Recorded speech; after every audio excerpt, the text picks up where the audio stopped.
5 books and counting. The Tales from the Omni Vault continues to expand as a universe.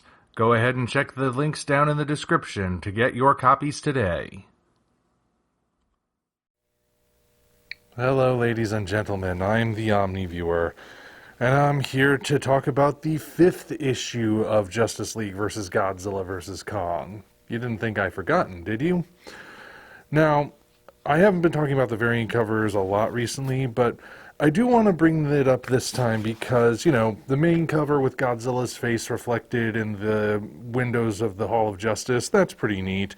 This more retro-looking art that looks to be Darwin Cook inspired, that's also cool, but this one right here, this one of Batman down here with Kong and Godzilla, and man, this one's my favorite. This one's got all kinds of atmosphere with the good use of monochrome, and yeah, I just wanted to say I really like this cover. But what about the issue itself? Well, I'm going to start by addressing something that stood out to me as something that would naturally jump out at me since I'm a fan of the monsterverse. The Justice League has finally gotten some info about what this alternate reality where all the Titans have come from is like. And what they're told is that Kong is the closest thing the monsterverse has to a good guy. I'm sure some of you just bristled at that, because obviously that is not even close to true. First of all, Godzilla and Mothra, Godzilla's there. Obviously, they don't have Mothra in this, and I doubt they're going to, because it looks like what they're allowed to use basically doesn't extend beyond Godzilla vs. Kong, hence why Mechagodzilla's in it. We finally see him. I'll get to him in a moment. But, they're technically good guys, too. For as much as the monsterverse has good and evil in it, it's pretty much Godzilla, Kong, and Mothra who, they're all three of them in that area. The others range from neutral to downright destructive and very close to evil, but it's not just Kong. It feels like they only did that because, probably because Kong is more humanoid. I don't know. It just jumped out at me as something that made me go, yeah, that's not the case at all. Moving on from that, though, how's the rest of it? Well, we do get the conclusion for that three-way fight with Godzilla, Tiamat, and the Atlantean Kraken, which Godzilla obviously destroys the Kraken, but then he gets chained with nth metal down in a deep, dark trench, which I'm sure the Justice League is going to regret doing when Lex Luthor unleashes Mechagodzilla. Speaking of which, Mechagodzilla is completed. Looks like Lex Luthor is going to be controlling him. Whether he's going to face the same fate as Ren Sarazawa, it remains to be seen. I doubt they're going to do that to him, but obviously we're expecting Mechagodzilla to go out of control somehow.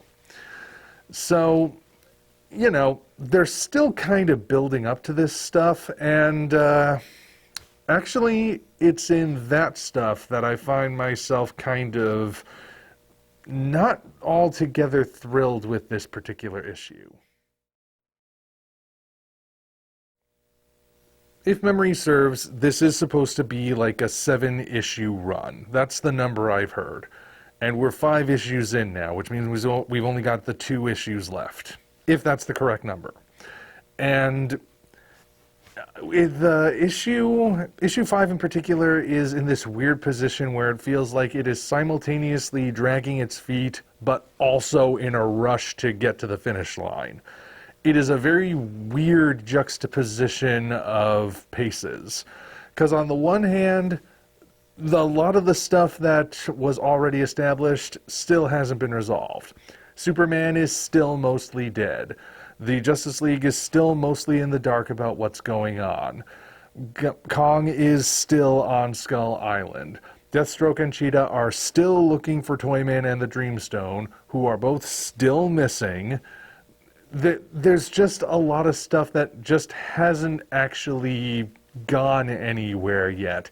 even though we kind of got the point by issue 3, and we've been waiting to see what's actually going to happen. And yet, the part of the issue that feels like it's got all the time in the world to get where it's going is offset by a bunch of stuff that's happening really quickly.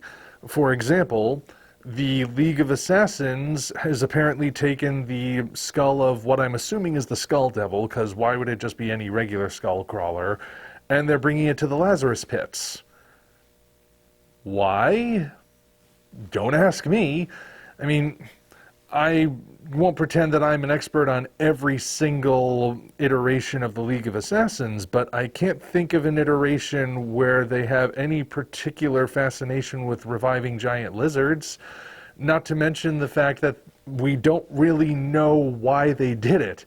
They've kind of just been in the background at this point. We haven't been focused on them the way we've been focused on the Justice League and the Legion of Doom. So why they're doing this, and it's even more baffling when you realize that we have no reason to assume that they know what they're doing. As far as we know, they're as in the dark as everyone else. So why would they be dropping this skull into the Lazarus Pit to revive the Skull Devil? In fact, I can think of at least one iteration of the League of Assassins from Batman the Animated Series where Ra's al Ghul was something of an eco-terrorist in his own right. And that means he wants to preserve nature. So I'm not saying that they were going with that particular interpretation, but if they were, reviving the Skullcrawler would be the exact opposite thing he wants to do, because those are one of the different kinds of monsters that, if left unchecked, would completely destroy the world, including the environment. So it's very bizarre why they are doing that. And then, of course, we have Grodd, who has also been missing since issue 1, I think it was, who, last time we saw him, he was enamored with the idea of a gigantic gorilla god on Skull Island. He's been missing, just like Toyman, but with even less sign of him. And now suddenly he's back on Skull Island with his army of apes, worshipping Kong until Supergirl shows up, at which point he takes control of Supergirl's mind, causes her to punch Kong's lights out, and he acts like that's all according to plan. So what exactly is his plan?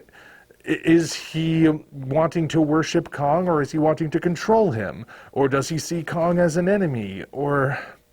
See, because there was nothing else up to that point, we have no idea what he's actually planning.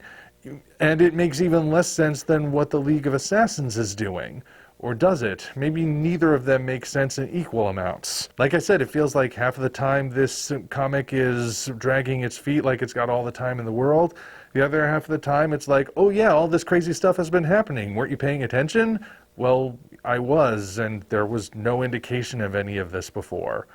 So I think the cracks are starting to show with this.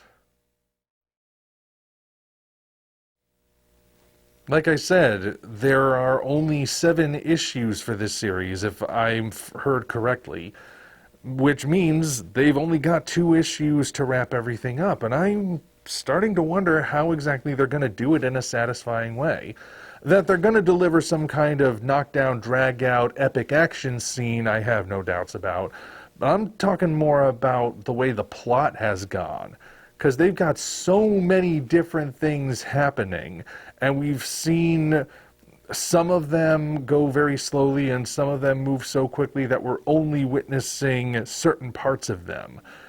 How are they going to get everything organized back the way it's supposed to be, so that we can have a satisfying battle at the end that actually makes sense, and then it'll also feel satisfying when the 2 universes become separated once more? I'm really not sure at this point.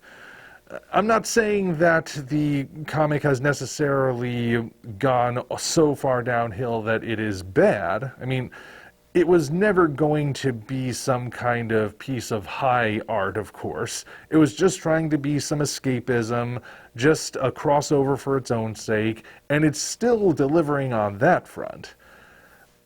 I just feel like I've seen stories like this done better.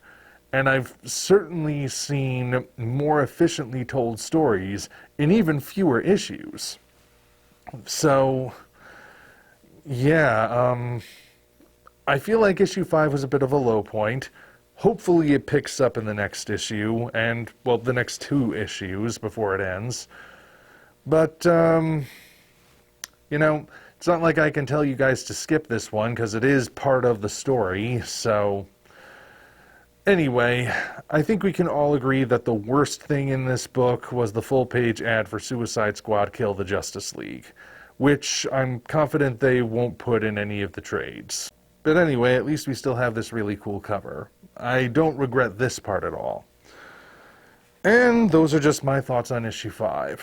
Hopefully next month, issue 6 gets things back on track, and maybe moves the story forward in a way that actually feels like it has momentum to it. But we will see. Until such time as we meet again, this is the Omni Viewer signing off. Thank you all for watching. Now be sure to head down to the description to check us out on other platforms, as well as find links to the 5 current books in the Tales from the Omni Vault universe. Again, thank you all, and we'll see you next time.